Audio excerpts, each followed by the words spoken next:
Okay, so how many of you, have you guys seen the new M&M things where they want you to vote? Right, the chili M&Ms and the coffee M&Ms and all this stuff. So whenever I go into stores, I'm always like, why not try it? What the hell, right? It's new and stuff like this. So I just ran into a friend of mine who will remain nameless in case she doesn't want me to know. But she comes over with this really cool thing and I go, what the heck is this? This is breakfast beer. Oh. Did you guys know this existed? No. I did not know. It is Daybreak. 4-grain breakfast beer, honey and milk. I gotta try it. All right, that's my thing. Yeah, that's great. All right, that's it. That's my announcement. Awesome. You want me to talk No, that was good. That's good. That's good. So, welcome to this month's meeting. My name's Ryan Sullivan, and I'm glad that you're here. So before we begin, we're going to go ahead and have Improving Enterprises, our gracious host. Bethany's got a few words. Take it away, Bethany. Hi, everyone. Thank you so much for being here. I actually wanted to just take a minute and tell you, improving, so we are formerly Improving Enterprises, we're now just Improving, and we're software development and consulting, and we do agile transformation, things like that, collaborative development. But what I actually want to share with you guys is kind of why we choose to host and why we really love seeing everyone here and having everyone here. So our mission as a company and our ambition is really to rebuild trust between business and IT. And kind of the work that we do filters into that, in that we are trying to help build the software professionals and help them with training and with consulting services so that we can really help to bridge the gap because business often doesn't quite understand what's happening with IT, and IT might struggle to communicate with them what's going on. So we help build processes and practices to bridge that gap and then also build competency as IT professionals. And so having you guys in our space is basically our community side of it, where we want to see all of you grow and get better at your roles so that Chris, you want to give me a chair? People get it and understand the value of the work that you do and how you do it, and you're able to do that better. So we love having you all here, and we're very happy to see all the seats going, and we learned a lot and have a good time. Thank you so much.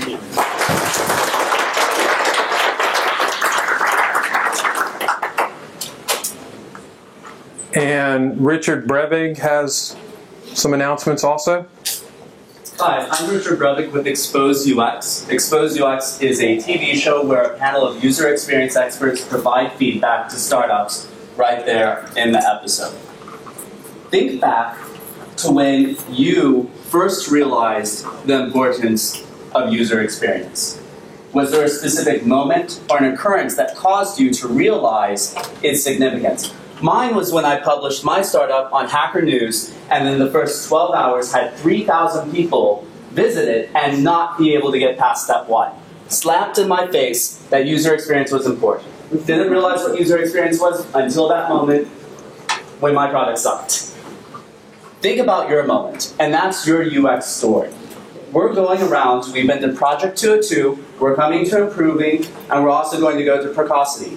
If you have designers at your company and would like us to come, we will facilitate filming your UX stories and putting them on Twitter. Right now you can go to #MyUXStory and see what other people are sharing. So afterwards, please come to me, and if you're interested in us coming to your company to record. On May 12th, we're going to have the leaders of the UX and startup communities coming together. Brian Sullivan, Stephen P. Anderson, author of one of the top 10 UX books, Seductive Interaction Design. Trey Bowles, the founder of the Dallas Entrepreneur Center. Michael Sidorziski, the owner of LaunchDFW.com. David Lancashire, the CEO and founder of Project 202. Carol Bennett, who's the area director for Women Who Code. And John Sandrock, the vice president of the AIGA DFW. And I swear there's more people, but I'm forgetting, sorry.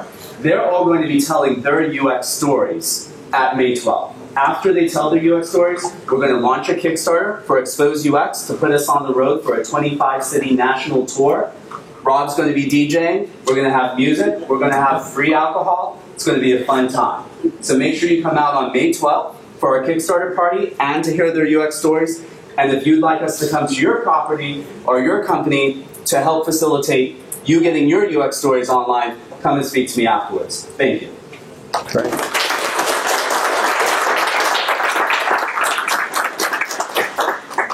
So I'm probably just going to launch into the presentation because we're running a little late.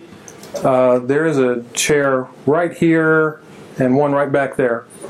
So one in the back, one in the front. Excellent. So I gave this title, Deliberate Design Thinking, for a reason. And we'll get into it, but it's called Deliberate Design Thinking, Lessons from the Masters of Design. Now, just a quick show of hands, who's seen the term design thinking? Okay. Who does design thinking? Who considers themselves a design thinker? Great. That's why I wrote the talk. I think that what you guys need to do is start to consider yourself a design thinker and draw inspiration from the masters of design. All right, some of this you've seen before. If you've seen some of my talks, some of it will be new.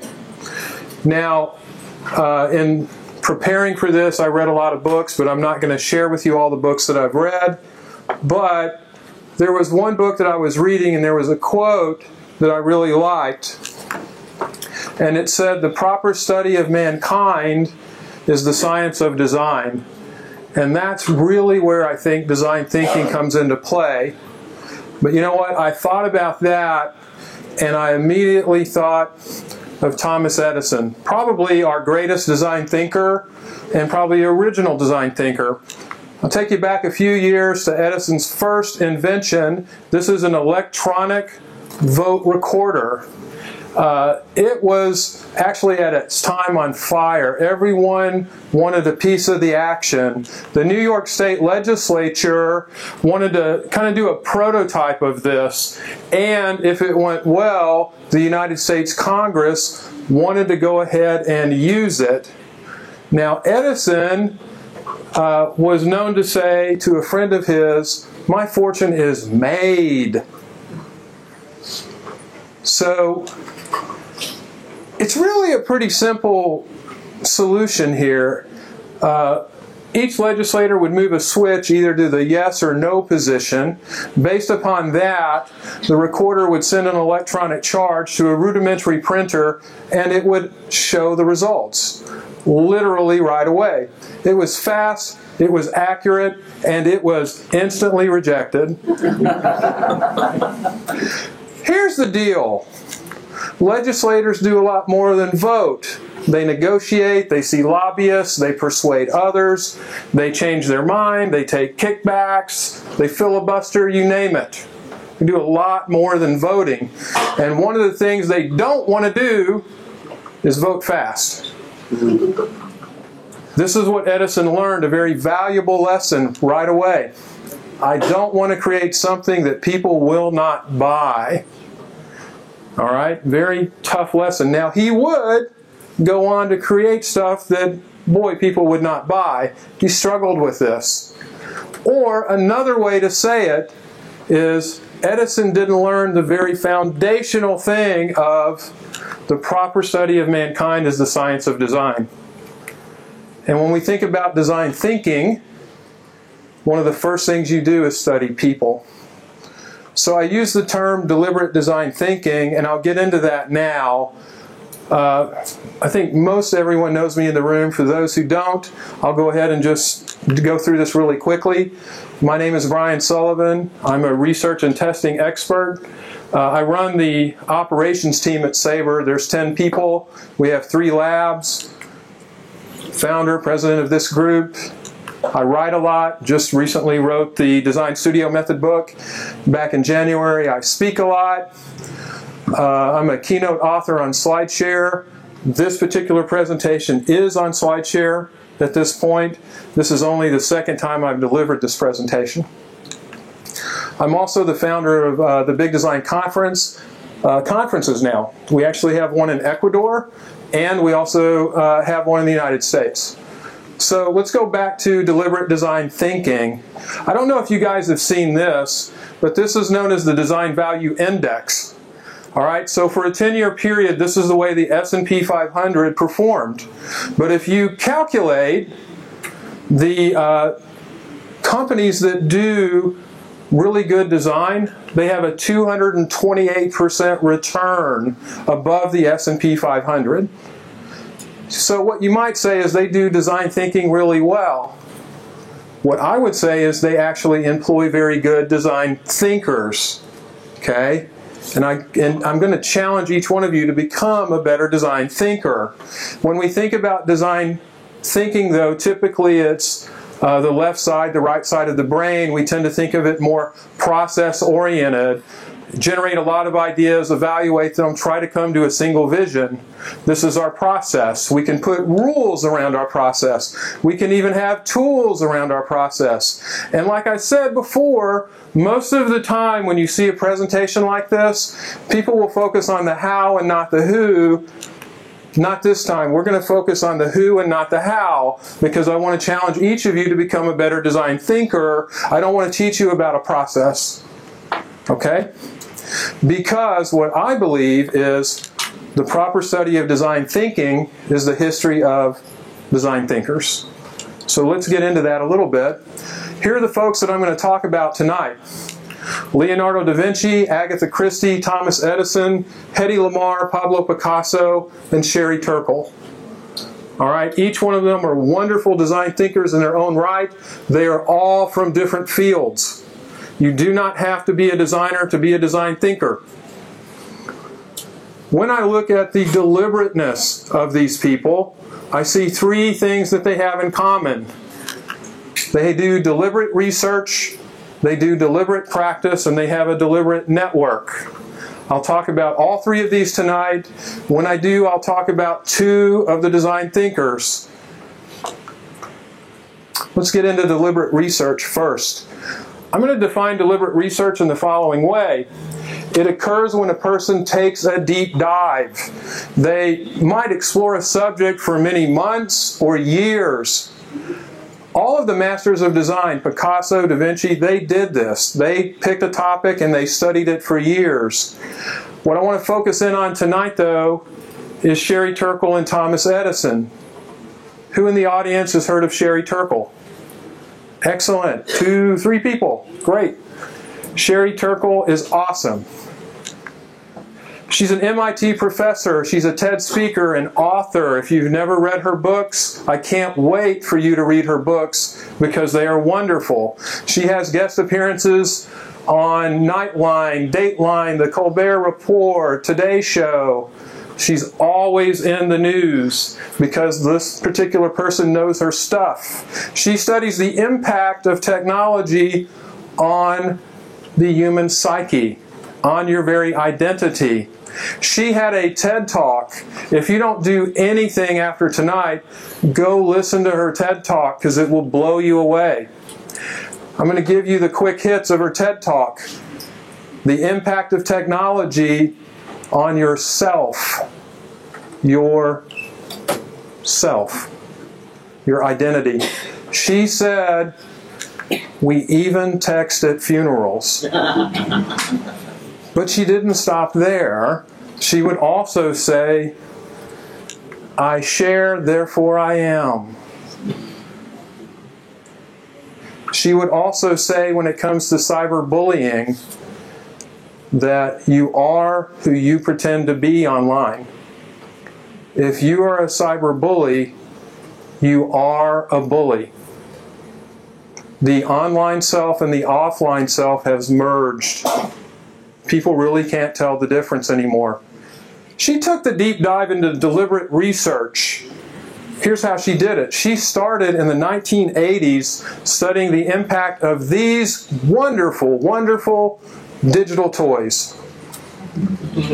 Speak and Spell and The Little Professor. Anybody remember these? Yeah. In one of her early books, she talks about how the children would actually name the toys that spoke back to them, and they would also abuse them. They would throw them, and they would be mean to them. She didn't just study kids, though. She studied the early portions of hackers, starting in the early 1980s. And she didn't do it just in the 80s. She did it in the 90s, the 2000s, 2010s. She's still doing it today. During her time of deep, deep research, she would publish the following books. There are 8 different books. These 2 books I want to really point out. This one, Alone Together. How many of you have been at dinner and you've seen some people and there's 4 of them and none of them are talking to each other? You have a child that's playing a video game. You have the dad checking email. You have another child watching television, and then you have mom on the phone maybe chatting with someone. You are literally alone together. This is a phenomenon, and it's very, very recent. The follow-up to Alone Together is Reclaiming Conversation, the Power of Talk in the Digital Age. Basically, in a nutshell, what she is saying to you is how to put technology in its place, not only for yourself, but for your families and your relation.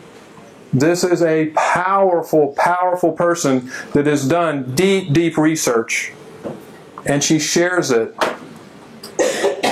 It was so good that the Massachusetts Institute of Technology created an entire program around technology and self.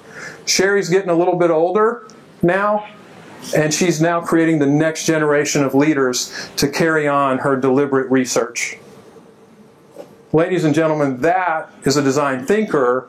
That's Sherry Turkle. We talked a little bit about Thomas Edison before. Many of you will remember him for the light bulb, the phonograph, motion pictures, and a whole host of other inventions. But one of the things that probably is his greatest invention as a design thinker was the actual practice of design thinking. Right? That was an invention of Thomas Edison. He was one of the first people to assemble a cross-functional team. The people that were at his facility were not scientists. Some of them were machinists. Some of them were historians. Some of them were just about any type of handyman that you could imagine. He also built the first lab in Menlo Park, New Jersey. And it looked like this, nothing more than a 2-story barn. And he really started to practice design thinking. Assembled a cross-functional team, cross-disciplinary players on every team, brainstorm, sketch, prototype. All the stuff that we do now and we preach about, that was started there. Progress was tracked in journals, and he had a debrief meeting every single day. And in fact, sometimes that collaboration was done at lunchtime, but for Thomas Edison, lunch was midnight. He had midnight lunches because he worked 2 shifts. Here's an example of one of his journals. I'm going to point you to the bottom right page. This is from Batchelor, who was one of his, Charles Batchelor was really one of his right-hand man. Check out the date there. It is December 26, 1845. They're working on an experiment. The day after Christmas. These researchers are so dedicated, so wanting to get to that next invention, that next breakthrough. But like any good design thinker, one of the best ways to share your work is to publish it. Now, there's a historian that talks about the greatest invention of Thomas Edison was his fame. Of all of the people to ever be famous at that time, think of the actors, think of all of the people that were masters of big business, right? It's Thomas Edison. And you know where most of his fame came from? It wasn't the internet, it wasn't mobile, it wasn't Twitter. It was Scientific America, right? Scientific American. He published his work, and people bought this magazine like crazy, especially when he announced his latest invention. He graced the cover of Scientific American more than anybody at the time, and it would get republished throughout all of the journals. But this is a man that took design research seriously. He created an entire industry around it. The industry is still being affected today. The processes and techniques and methods that he used are ones that we use every day. And it's probably his greatest invention. That's what I mean by being a deliberate researcher. And that's what I've learned from Sherry Turkle and Thomas Edison. The next thing that I want to discuss with you is deliberate practice. And this is interesting. We'll see if it works. Yeah, good. The preview was a little messed up there. Deliberate practice is actually a phenomenon that exists today. Deliberate practice is you take an activity that is very specific. It is designed to improve your performance. Now, I'm going to cater to the room a little bit. We're in Dallas. You guys heard of Dirk Nowitzki? Okay. His fall away shot like that, he did deliberate practice on it. Okay? It took him 3 summers before he perfected that. He actually worked with a physicist to get the right angle based on his height and how he shoots to make it almost impossible to defend. It's the perfect shot. He unveiled it during their championship run. Deliberate practice is pretty awesome. It's something that you repeat on a daily basis. You usually have a coach to help you. They're looking at certain things. And it's not easy. Deliberate practice, wow, is it boring. But you know what? All the masters of design were really good at deliberate practice. Thomas Edison, in fact, famously said, I found 10,000 ways to not create the light bulb. I didn't fail, I learned from it. You might call that deliberate practice. Let's look at Agatha Christie and Leonardo da Vinci. We'll start with Lady Agatha first, who really, of all the masters of design, she's my favorite. She was a writer of short stories, novels, plays, screenwriters.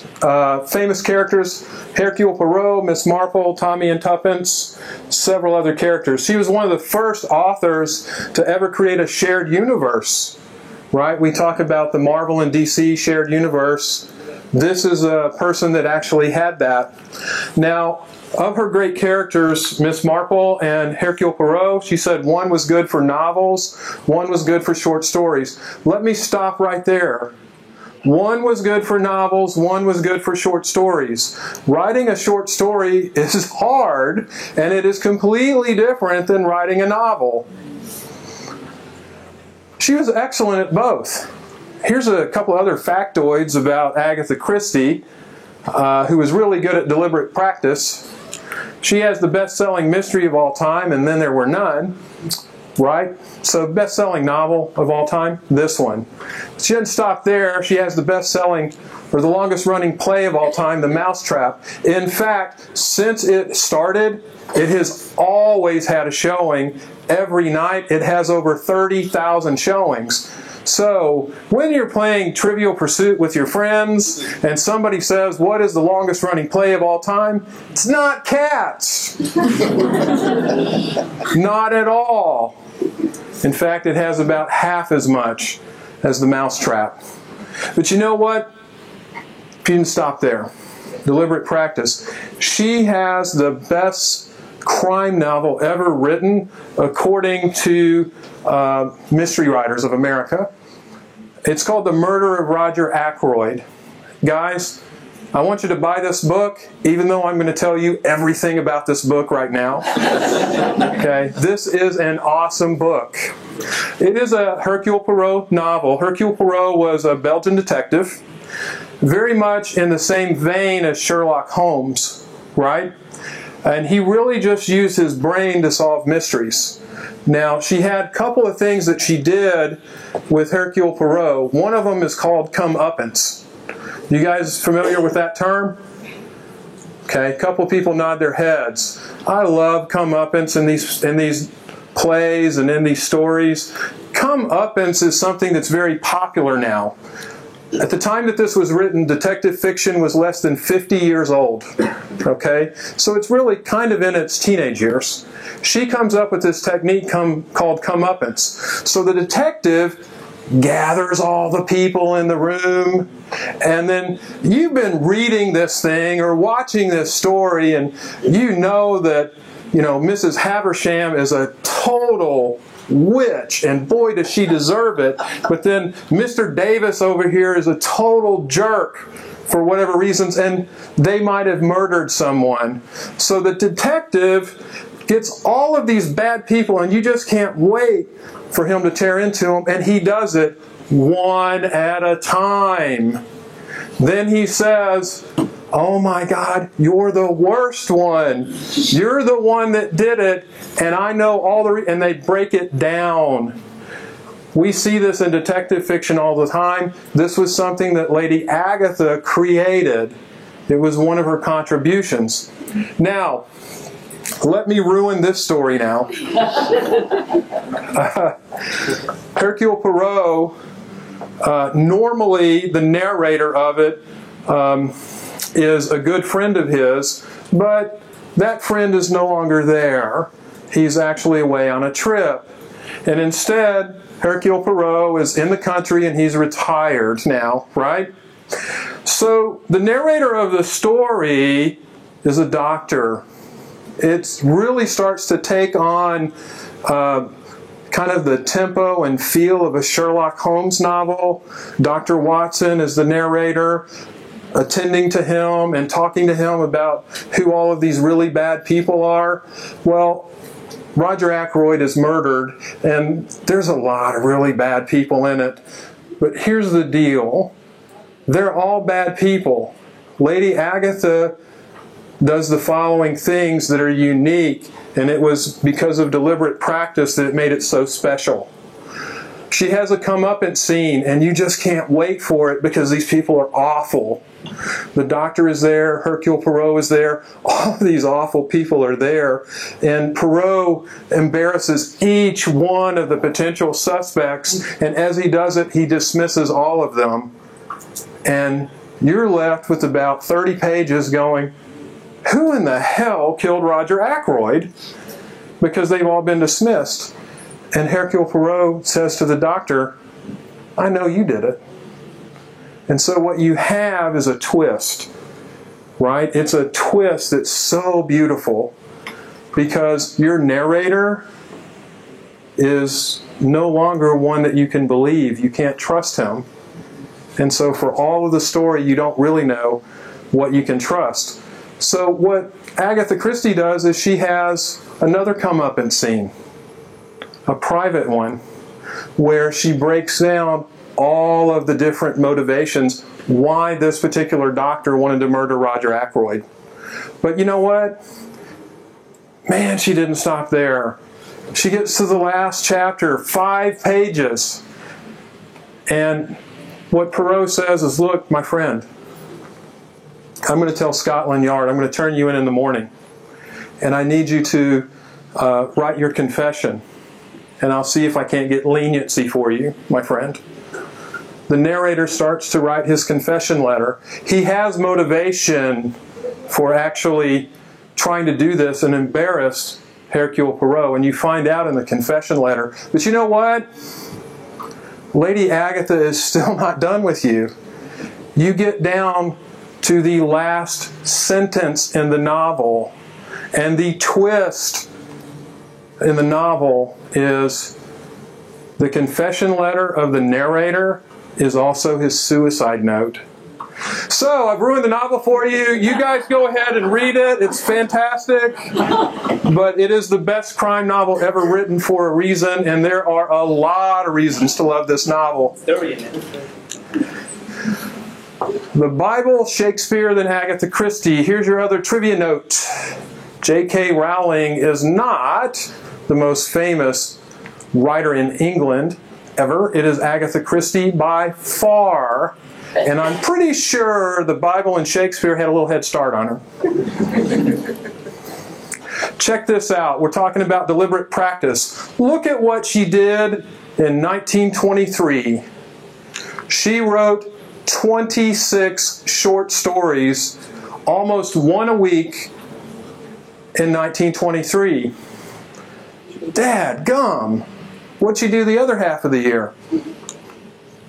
She wrote a novel. Right? The second Hercule Poirot novel, wildly successful. But you know what? The next year, she wrote 31 short stories. Right? What was she doing the last half of the year? Writing her first Colonel Race novel, wildly successful. Each one of these short stories and novels had comeuppance and twist endings. Now, that's what she was doing for those first 2 years. Look at what she does after that. From 1944 to 1955, she only publishes 4 short stories. She switches to novels, she switches to plays. She just kind of turned on a dime. She jumped the shark. She'd had enough deliberate practice with short stories, went to all of those great novels, all of those wonderful plays. When we look at her plays, remember The Mousetrap was the longest running play of all time. She only wrote 8 of them. Remember I said with deliberate practice, you need to have a co-conspirator. For the plays, it was Samuel French, and it was the editor of the Sketch magazine that helped her with her short stories, quite frequently doing dialogue almost every other day with her with the short stories. Samuel French really took it to another level, adapting several of the plays. Only one of these plays has Hercule Poirot. Most of them were original. My point here being with deliberate practice, she focused on short stories for a 2-year period, wrote well over 50 short stories. Then she focused on novels and stage plays. Those are really hard to do. But that's deliberate practice. Agatha Christie wrote all the time. She knew the value in that. Okay, that's what I learned from Lady Agatha. Leonardo da Vinci, I think I've talked to you guys about him before. Mathematician, scientist, inventor, sculptor. Most of you know him from The Last Supper. This captures the moment in the Bible where Jesus says, "One of you will betray me," and all hell breaks loose. This is the Mona Lisa, but he only completed 30 works of art. I will tell you that in my personal opinion, sketching is his greatest legacy. He has 13,000 pages of sketches.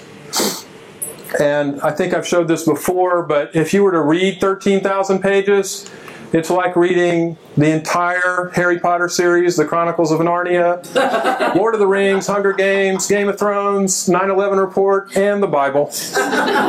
You still have 3 pages left over. Again, he would focus on human anatomy. He would work with doctors. Marcantonio della Torre was a doctor he worked with on all of his sketches on human anatomy. He would die of the Black Death before these could get published. For focusing on military inventions, he would work with generals and soldiers. And the point here is when he did his sketches, right, his deliberate practice, he would really focus on military sketches. He would focus on human anatomy, architecture, and you see it page after page after page. Deliberate practice is one of those things that takes time, it takes focus, and it takes help. It's not fun to do. If it were, anybody would do it.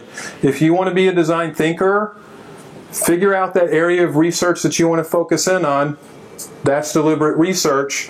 But then when you need help, you're going to have to do deliberate practice, and that's really super focusing on a certain area and getting help from your colleagues. Right? So that's what I learned from Lady Agatha and Leonardo da Vinci. Next up is deliberate networking. This is something that I think a lot of people overlook in their career, but I think it's one of the most important things. Deliberate network is, it occurs when you really create relationships to help you out with something, and it's very deliberate. You have to nurture that relationship. You have to cultivate it. It takes time. It's hard work. You know, I've said this before to people trying to organize the conference, and it's hard work, and that people will disappoint you. They will surprise you, but they are people being people. The deliberate networks of the Masters of Design were amazing. I've shared some of them with you tonight, but I want to focus on these two people because their networks were crazy. Hedy Lamarr and Pablo Picasso. Now, let's start with Hedy Lamarr. She's interesting. She was an actress. She did 18 films, was a model. She was considered to be America's sweetheart. Behind that pretty face, though, was a creative talent like you wouldn't believe. She could take pictures, a great photographer. She liked to paint, she liked to write, but you know what? She also liked to invent. When she was in her trailer on these sets where she worked with these wonderful actors and met all these great famous people, she tended to go back to her trailer and do experiments. So a pretty face, but also a beautiful mind. So this is her at her wedding. So the time here is shortly before World War II. She married the second richest man in Europe, who just happened to be an Austrian arms dealer. Okay? He had a castle. He threw a lot of dinner parties. He had some crazy guests. So some of the first people that she met in her network, besides this arms dealer, were these two people. Benito Mussolini and Adolf Hitler. And these folks actually talked about how they were going to destroy England, destroy the United States, and how they were going to do it. And they shared military secrets because, you know, young Hedy Lamarr is just a pretty face. They didn't see the beautiful mind. She decided to get away from the crazy men in her life, and she ran away to London. And look at the next person she meets in her network. Louis B. Mayer of MGM Studios. That guy.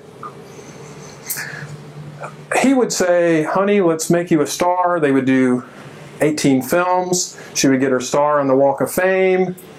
She would meet these famous people. John Steinbeck, Jerry Lewis, Howard Hughes. Howard Hughes, it has been whispered and said that he actually gave her some laboratory tools to work with because he was a tinkerer. He was an inventor too. She met Claudette Colbert, Ray Bolger, Janet Leigh, Jimmy Stewart, Henry Fonda. And like I said before, she preferred inventing over the nightlife. She had a very strict diet, didn't like to drink. Again, a beautiful mind. Now, at the time that U-boats were sinking, all of these ships trying to cross the Atlantic, here's what happened. She got scared. She knew what was happening because she remembered those conversations from her early network, Mussolini and Hitler, and her arms dealer husband, or I should say ex-husband. She had divorced him. She knew exactly how they were doing it, and you know what? She was smart enough to know the solution. She worked with a friend of hers, Georges Antheil. George was a musician. They went to Congress and she told senators and the War Department, this is exactly what's happening. I know how to fix it. The solution is frequency hopping. We just have to change the frequency and these torpedoes will no longer go off target because they were intercepting them. We have to do this, though, across the spread spectrum or it will not work. This was America's sweetheart, sharing her beautiful mind with the War Department, talking about her network, and of course, it was instantly rejected. This very same technology, ladies and gentlemen, you hold in your hand every day, because frequency hopping across the spread spectrum is also known as Bluetooth, Wi-Fi, and GPS. That's a pretty face and a beautiful mind. That's the power of deliberate network actually creating all of your networks. Let's Let's look at Pablo Picasso and his network. Painter, sculptor, poet, playwright, set designer. He's known for his artistic periods. He has 10 of the top 50 paintings ever sold at auction, according to the Guinness Book of World Records. He has 147,800 completed works of art. The next closest person, wow, way down the pole. Pablo Picasso, Spanish-born artist living in Paris for 30 years. Largest museum in Paris only holds 35,000. He could fill it up 4 times over. Not a problem. Let's look at his network. His network consisted of a very interesting family. He had mentors. He had a artistic network known as a tertulia. He had rivals and collaborators. During the early days, his dad was a painter himself. He taught young Pablo brush technique. He would even stretch the canvases. This particular painting that you see here, Pablo Picasso did at the age of 15 on stretched canvases from his father. His uncle Salvador would actually pay for his training at the Barcelona College of Arts. He would create an early tertulia in Spain. Tertulia is an informal gathering of artists and other people, musicians, politicians. The Four Cats was his first network. They talked about everything, right? And it's just getting that deeper knowledge, kind of getting a broader perspective rather than just your narrow focus. When he joined the French avant-garde, his tertulia consisted of Gertrude Stein, Miles Davis, Duke Ellington, Georgia O'Keeffe, Andy Warhol, right? When you think about these people, you have dancers, you have painters, you have writers, right? Again, broadening your perspective. Okay, that's the French avant-garde. His early mentor was his father. I had mentioned he taught him brush technique. He had a strained relationship with his father. When his father died, Pablo Picasso famously said, "Every time I draw a picture of a man, I instantly think of my father." Another mentor that he had was a gentleman by the name of Max Jacobs. He taught him French. For a short time, they shared an apartment together. His favorite mentor was a gentleman by the name of Guillaume Apollinaire. They both loved poetry. They loved detective novels. I'm imagining they probably read Agatha Christie because it's around the same time. Apollinaire came up with the term Cubism as well as Surrealism for Pablo Picasso's work.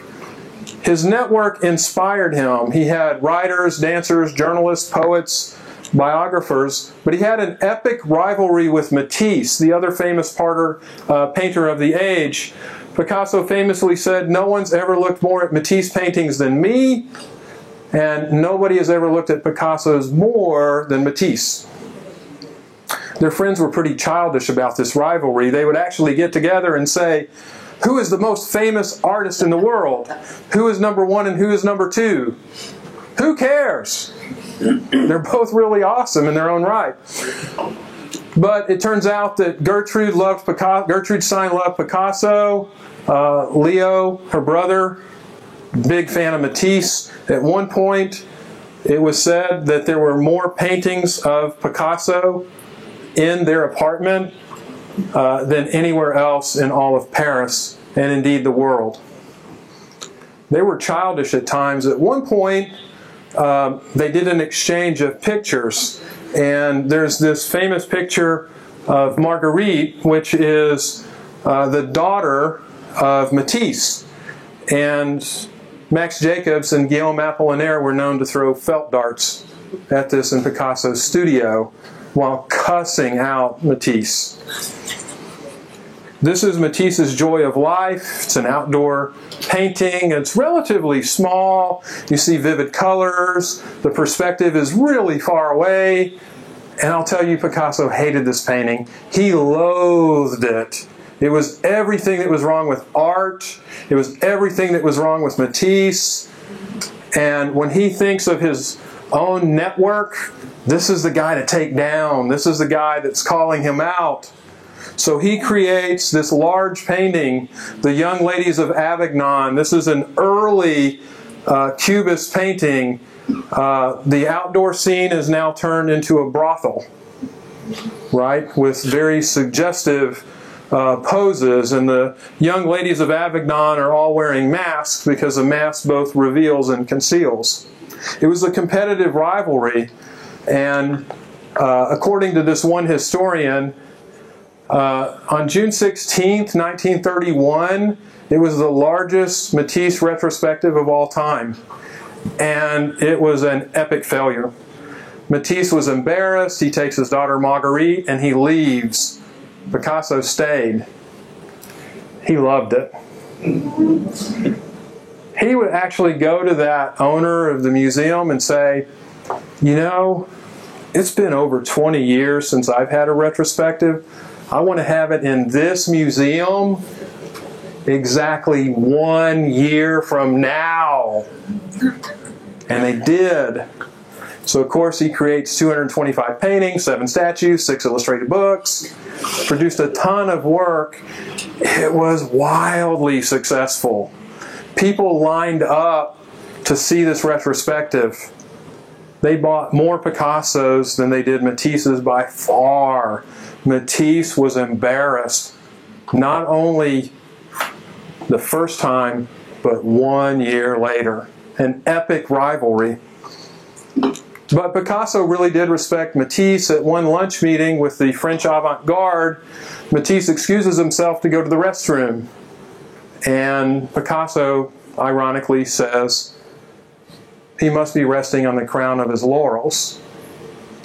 Then the other people in the French avant-garde decide to disrespect and mouth off. Picasso jumps up, kicks his chair, and says, Matisse is our greatest painter. Nobody can say anything bad about him, except for Picasso. Now, when we look at his network also, we can't dismiss Georges Braque. Braque was his collaborator on Cubism. Braque once said that when they were trying to figure out Cubism and work with it, that it was like 2 mountain climbers trying to navigate up this mountain, and sometimes they would speak with just hand gestures and nods. They didn't really even have to talk, but they met every day.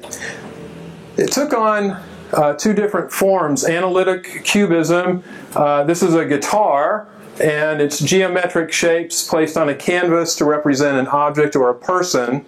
It lasted a couple of years, about 4 years. Then it morphed into what's known as synthetic cubism. This also is a guitar. Here, instead of breaking down individual pieces, they start to play with the 2-dimensional aspect of the canvas, and they would plaster stuff over and over. Here on this guitar, we actually see wallpaper, sheet music, newspaper, and if you look close, dirt and hair. They had no journals or no signatures. They suppressed their ego at this time. They met daily for 7 years. World War I would end their collaboration. Picasso would get married. Braque would suffer a head injury, and that collaboration ended. He had a deliberate network with this one individual for 7 years. He didn't meet anyone for 7 years except for this man. He would actually stay away from his wife for days at a time. But this man conquering this problem, trying to expand art, trying to do deliberate research, deliberate practice with a very deliberate network. That's what I learned from Pablo Picasso as well as Hedy Lamarr. So, some final thoughts. It takes deliberate research, deliberate practice, deliberate networking to be a design thinker. And that's what I want you to be, a thinker. Process is actually fairly easy. That's the easy thing to do. It's also outside of yourself. Anyone can do a process. But to be a design thinker, I think the main thing is to internalize it, believe it, take it to heart, take it to head. Right? Instead of focusing on the how, again, I would say we need to focus on the who. Who are you? Who do you want to be? What do you want to become? Look at the other great design thinkers, draw inspiration from them, and know that it takes deliberate research, deliberate practice, deliberate networking to become a design thinker. And as I said before, I believe the proper study of design thinking is the history of design thinkers, because that's who you're going to be. If you want to become a design thinker, you have to mimic the great people of the past, but find that true thing that you love. Try and find that thing where somebody else can help you to become the person that you want to be. Try to become the best version of yourself that you can be, right? And again, that's going to take very deliberate research, deliberate practice, deliberate networking, and that's it.